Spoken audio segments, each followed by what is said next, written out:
Jealousy is a female's trait. And the maid turn a Tina when I'm about my cake. Got the ride for the cars, you could be my bait. What's going on, guys? We're back again for another Finesse in Reality with your boy D. What's good?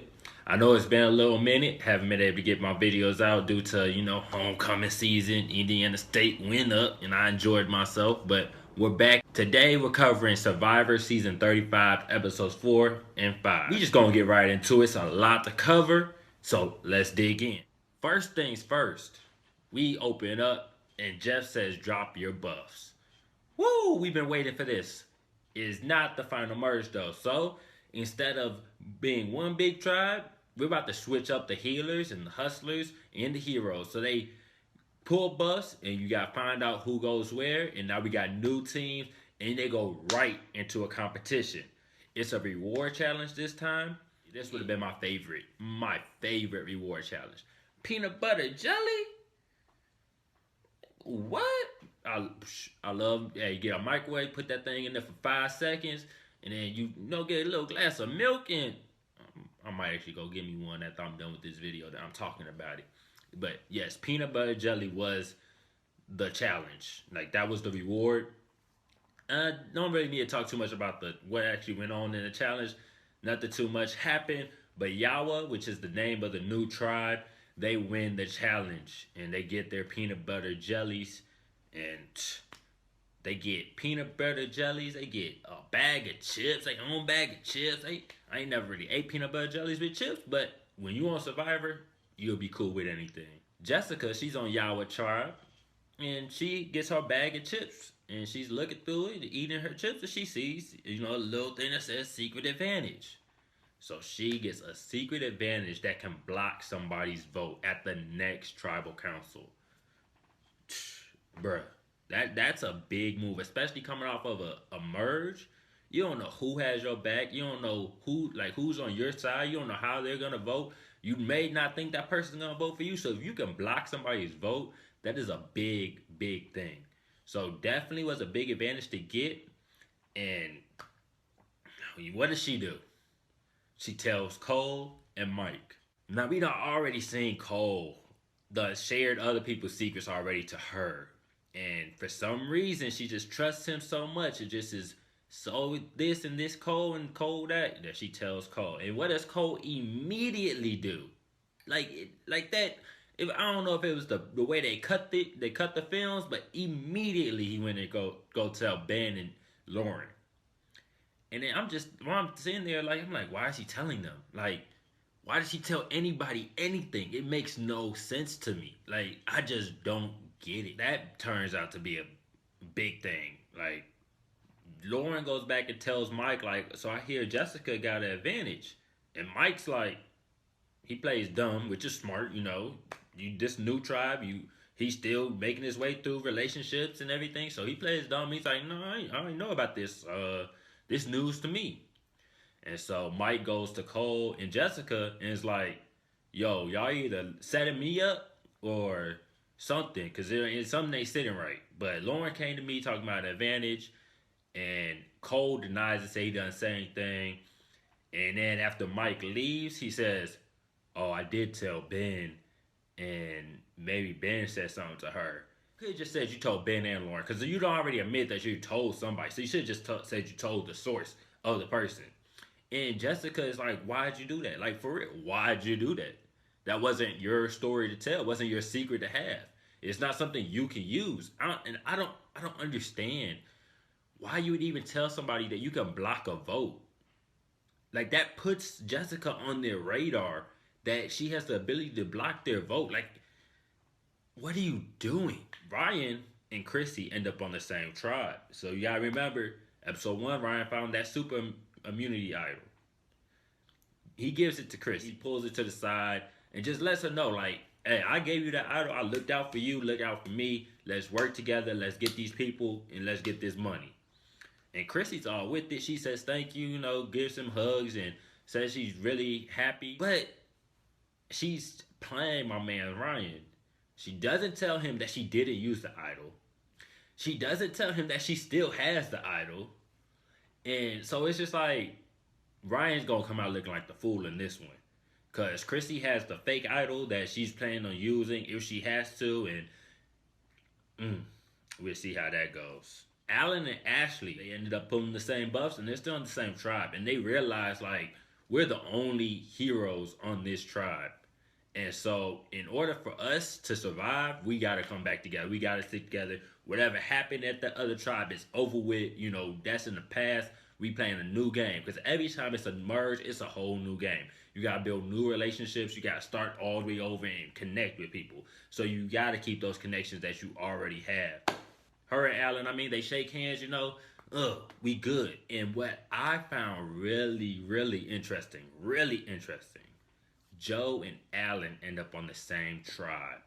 I was excited for this because I knew it was gonna be some good gameplay coming out of this. Like I just knew, because Joe and Alan, they play so aggressive and they think they're so smart, and they both think they're alpha males. And Joe goes and tells Devin that Ashley and Alan are trying to get him out. They like Devin's the only person from his original tribe on his new tribe. So it's Joe and Desi from the healers. It's Alan and Ashley from the heroes, and then there's Devin. He's the only hustler that's there. So Devin's the odd man out, and Joe tells him, like, hey, they trying to get you out. They just trying to start mess. Like he says, he's like, they ain't never say nothing about him, but I'm gonna put it out there so he's looking at them and not looking at us. Eventually, Devin does go and ask Ashley after the competition and asked him, like, are y'all trying to get me out? Did y'all ever say anything about that? She's like, no, that's nothing that happened. So Joe's game's just getting blown up underneath. And Desi sees him and Ashley talking, and then she goes and tells Joe, like, hey, they hugging. You know, what are you doing? Like, what's going on? What's the move we gotta make? And so that's a big thing that's gonna come to play when it gets down to tribal council. And I say, this tribal council, but we gonna get there. We gonna get there. Get to immunity competition.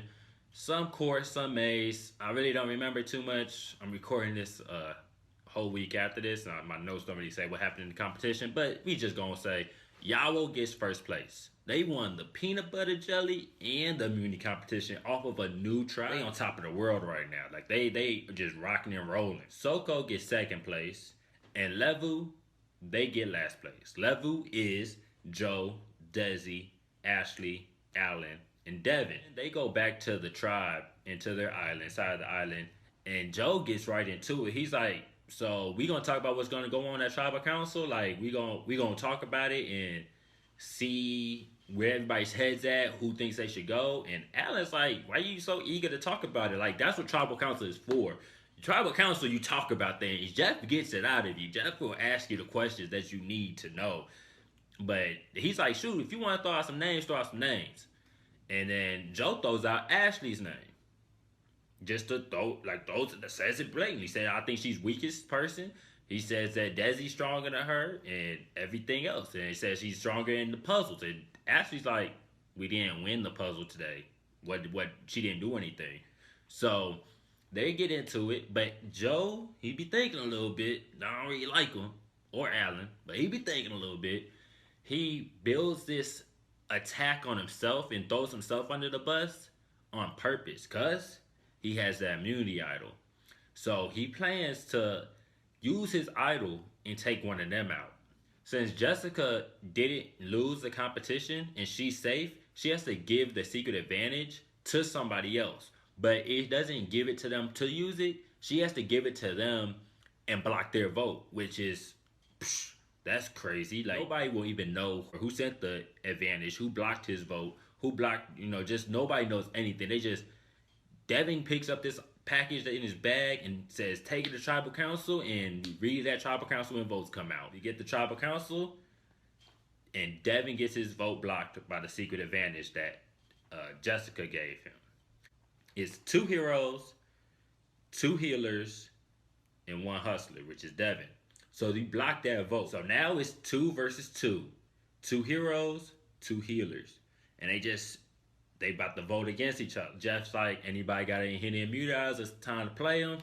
And Joe stands up, pulls out his idol, and gives it to him. Now, at first, I thought this was a waste. Because what I was thinking was, if those two vote for Joe, and Joe, the two healers vote for Allen or Ashley or whoever they were going to vote for, that'd be a tie. And so if it was a tie, I'm thinking they vote again. The two people that got voted don't vote, and then that's another tie. And if it's another tie, I was thinking they go to fire, and whoever makes the fire the fastest is the one safe. And Allen couldn't even get a coconut open. How can he even make fire? I don't know.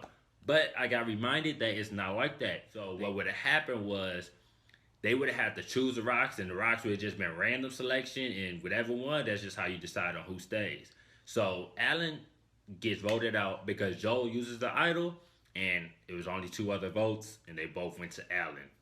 So I'm like I said before, I didn't like Allen just because of how he was playing the game, but I didn't like Joe more, and I wanted to see Joe leave before Allen. I really didn't want to see either of them leave because I really wanted to see a good week of them being in a tribe together. Because like I said, I knew it was gonna be some good game moves and everything, but Joe played the better game in that moment. And Allen had to give it to him himself. He was like, "Hey, good job." Like Allen wasn't a sore loser about it. Like he a football player. He understands competition. He said, "Hey, you got me.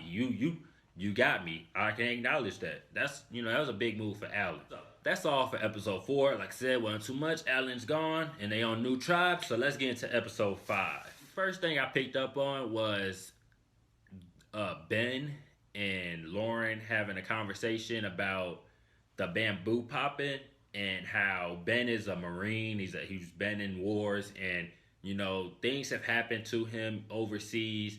And any loud noises like that at random times that you just not expected, it sort of sends him back and makes him get that feeling of he's being attacked and he needs to take X, Y, and Z steps to get out of it. So it's the bamboo and the fire is just popping because that firewood and everything cracks, but bamboo pops. And so they're trying to calm him down and trying to check on him. And he just goes out to the water. He's like, "Just leave me alone. I'm good. I just need to get my mind back to where it needs to be." And just like anybody in the military should do, he already knew what steps he had to take to get himself back centered and back to in the right mindset, which was really good.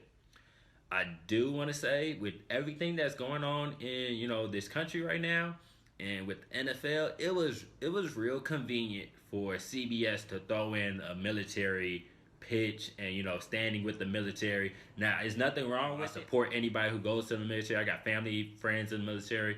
It was just real convenient, and we need them to help protect us. So thank you, Ben, and thank you to all the other military members. If you are watching this video, I want to say thank you. So we get to the reward challenge, and this reward challenge is another good one.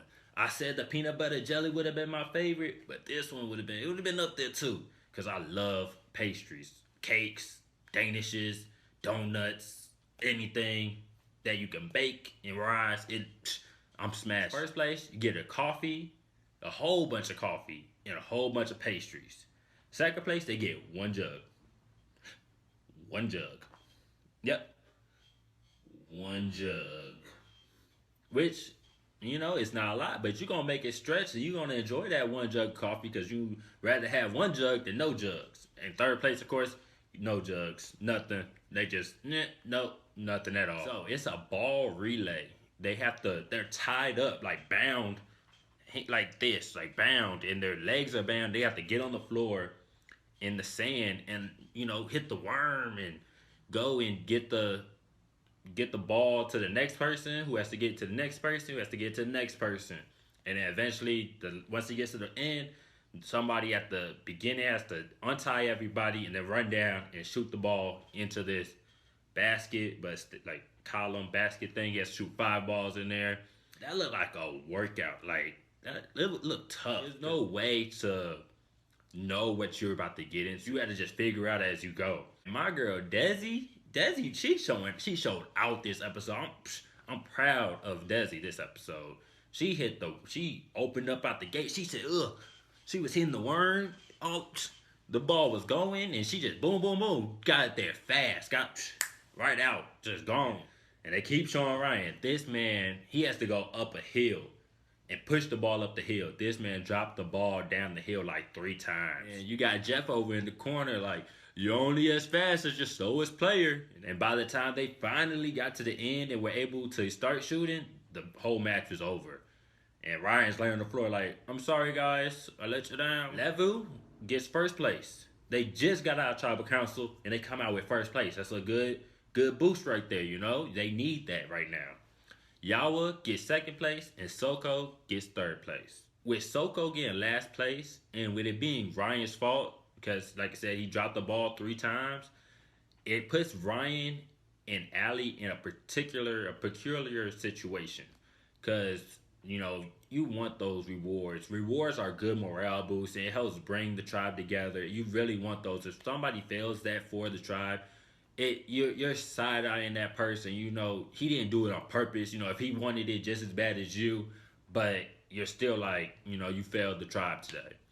But the thing about Ryan is he's very likable and he's very social and he can make you laugh and he knows what to do to get, you know, to get on your good side. So that is something that Ryan has used and is continuing to use to his advantage. And you know, it's helping him get this far. It's going to help him get even further. And then you got Allie. Like I said, Allie's one of my favorites still, and she's still working. She gets on this new tribe, and she's working her way in with Rorik. And I just want to point out, Rorik's name is just weird. It's Roark. I don't even know how that sounds. Like, never mind. Whatever. Anyway, so Allie is working her way in with Rorik, and they teaming up, and she's like, yeah, I want to work with you. I want to, you know, let's help each other out and let's get things going. They go over to the Yawa tribe and this man Cole is just nasty. Like, he just trash. I know we on Survivor and you in the middle of the jungle and on the desert or whatever, but this man, he just like taking the little can and just like, it's like eating off of everything. On Survivor, you can still have some type of manners, some type of house training. You look nasty enough, you probably already feel nasty enough. You don't gotta act nasty as well. So it's just, I don't like drinking off people, and I don't like And Jessica, and she's, you know, her and Cole been together, but she no longer digmatized because, you know, her version eyes had her feeling all types of ways, and Cole was just a man, and Cole was this, and Cole was that. And now he done pissed people off, he done told secrets, and it's just like, is he worth it anymore? So I really hope she distances herself from Cole and just lets him go by the sideline. Like, she doesn't need him too much. She's a capable person and can accomplish a lot. And with that being said, her and Mike go to the well, and they find an immunity item. Mike digging around, and he finds it at the well again. And, you know, he's telling Jessica, you know, we got this. And he goes to the little diary and is like, nah, this thing really mine. You know, I'm going to use it for me, which is understandable. I don't want to find, if I ever go on Survivor, I'm not trying to find an immunity item with nobody, because you don't got to know about nothing.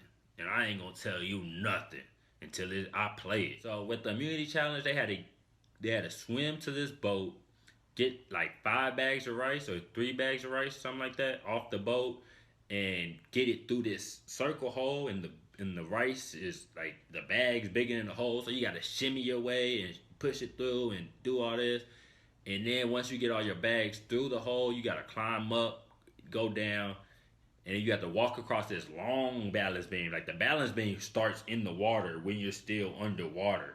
So you have to start over there and then walk all the way to the end, and with the bag of rice. Sorry, my girl Desi, she showed out this challenge as well. And like I said, Desi, she showed out. She done reached back into her roots and, you know, touched her African ancestors, and all her black girl magic done popped out. She put that bag on her head and just got to walking with it. Like, she went back to Mother Africa with that one. I see you, girl. That's my girl right there. Like, I'm really liking her now. Her and Allie, and still Ryan, you know, Those my picks right there. I want to see them go as far as possible. Let's say get across the balance beam. They have to open up this bag of rice and get the balls out. And they got these knives on the table. And these people just, and I'm waiting for somebody to stab their hand. I'm scared, looking like, ooh, somebody about to. But they open up the bags and then get the balls out. And then they got to do another balance beam. But this time it's a puzzle. They have to raise the ball up while they back up on a balance beam and get the ball into a hole. And so Chrissy, she goes first. And she's like, oh, I can't find my grip. I need to take off my shoes. She takes off her shoes. Allie goes. Allie drops the ball. She gets the ball in the hole. She drops it in the hole. And so when she gets the ball in the hole, somebody else has to switch out. Chrissy comes back, no shoes. And she's still trying and still struggling on this balance beam. And I'm wondering, because if you watched from the balance beam from the water, she was falling off of that balance beam. Why would you have her do the final balance beam as well? It made no sense to me. And then the whole time, Chrissy's like, anybody else want to go? Anybody else want to do it? And nobody's putting their foot down and saying, watch out, I got this one. Watch out, let me try. Nobody wanted to take that responsibility. And I'll talk about that even more at Tribal Council. So, first place goes to Yawa. That's their third win in a row. They are rocking and rolling, just steamrolling through these competitions. Second place goes to Levu. That's a good upgrade because last week they were at Tribal Council. And so now, because of Chrissy, Soko, they get last place and will be seeing Jeff at Tribal Council. When they get back to camp, I just think Rorik and Chrissy are just delusional. Like, they really think they're on top of the world and that they're the best players and that and I'm like, no, you're not really doing anything. Like, you're not as good as you think you are. Like, people are allowing them to think they're so good when really it's other plans that are bigger than them that are going on. And y'all are just lucky enough to be in the mix. So I don't get why they think they're so good, but hey, you gotta think you're the best at all times. So I understand that. They both telling each other like, yeah, I want to work with you. I want to work with you. And Chrissy tells Rorik like, hey, I want to do an all-girls alliance. And Rorik's like, I'm not opposed to that. Let's get it happening. And then as soon as Rorik agrees to it, Chrissy goes tell JP that he's on the outside, and he's like, oh no, she has to go. And so Chrissy, she was a little bit smart there, set that up for Rorik to take the fall for all girls alliance. That Chrissy was the one to actually start. And the biggest problem I have right now is Ryan not being honest with Allie. Because, like I said, Ryan and Allie, they've been together from day one. I'm liking both of them. And they're talking about how close of like allies they are just because they've been together for so long.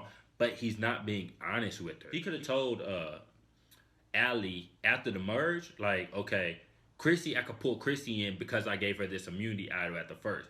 Now, Allie may get mad because he didn't tell her ahead of time, but that immunity idol is gone and it's dead. Like, that whole situation is over with. So she shouldn't be too mad about it and just take Chrissy along with him. But instead of doing that, he allows Allie just to be looking at Chrissy as an enemy. And so I don't understand why he doesn't just communicate things with her better. They could be so much better if he just opened up all communication with her, like she's doing with him. Then we get to Tribal Council. Allie calls out Chrissy for not giving up. And Chrissy's like, I tried to step out the way. Nobody wanted to step up. And I really think nobody wanted the responsibility of losing. And it was just easier to put it on Chrissy as at fault for losing this competition. Rorik calls out Chrissy for not talking to her until the day of Tribal Council, which also makes sense because, you started this fake alliance the day of Tribal Council, which is, a little weird that you waited this whole time, which is probably like 3 days, 2 or 3 days, and now you're talking to me about game. And I was really surprised nobody called out this all-girl alliance. Like, I was waiting for that to blow up in Chrissy's face, and it just blew away with the wind. And nobody ever said anything about it, that it was a thing. So, I guess, nobody really cared too much. Before they vote, they're talking about where they think votes are going to go, and Chrissy says, I don't think it's going to be alliance or, old tribe and old tribe versus the new tribe. I think it's going to be a little split, and there's going to be a mix of people voting together. which she was right. Ryan voted with Chrissy, voted because they only need 3 votes for whoever is going to get out. And they vote out Rourke. And by doing that, Ryan burned Allie because Allie had no clue that he was voting to keep Chrissy. She thought he was voting to get rid of Chrissy. And so Allie voted against Chrissy. And so that burns Allie now. Now Chrissy sees that Allie was willing to get her out. And that could have just all been avoided if Ryan would have just told her, like, I'm working with Chrissy. We're going to keep Chrissy and get rid of Rourke. I'm sure Allie would have tried to put up a defense and said, no, I want to keep Rourke. But then he just like laid out the numbers to her and be like, it's not really up to you.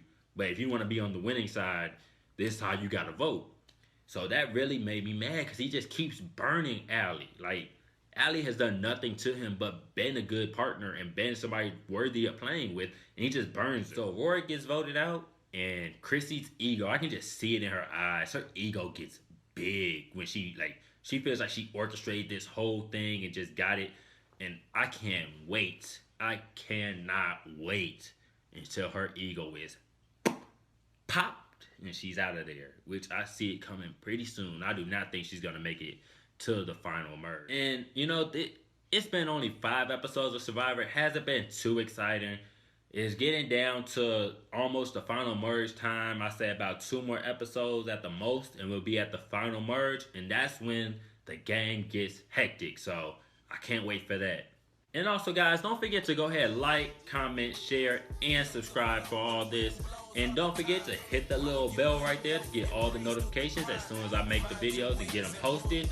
And I do want to say thank you for being here with me again for another week of Survivor. And you know what? Love y'all. Peace.